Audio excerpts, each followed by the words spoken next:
Palliative പ്രാഥമിക സഹായങ്ങൾ നൽകുന്നതിനുള്ള ഒരുക്കങ്ങളുമായി തൃക്കാരിയൂർ ഐശ്വര്യനഗർ NSS കുടുംബ യൂണിറ്റ് രോഗികൾക്കാവശ്യമായ കട്ടിൽ, കിടക്ക, വാക്കർ എന്നിവ കൈമാറുന്നതിനാണ് തീരുമാനം. ഇതിനുവേണ്ടി സ്പോൺസർമാരെ കണ്ടെത്താനും യൂണിറ്റ് യോഗത്തിൽ തീരുമാനമായി.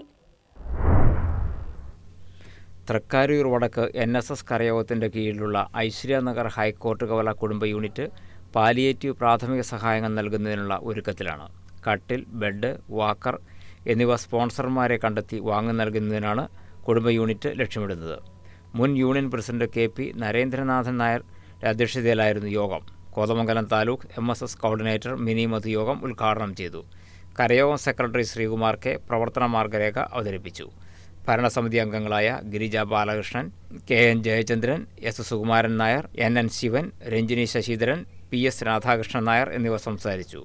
NK ശശിധരൻ സ്വാഗതവും P മനോഹരൻ നന്ദിയും പറഞ്ഞു. News desk KCV news.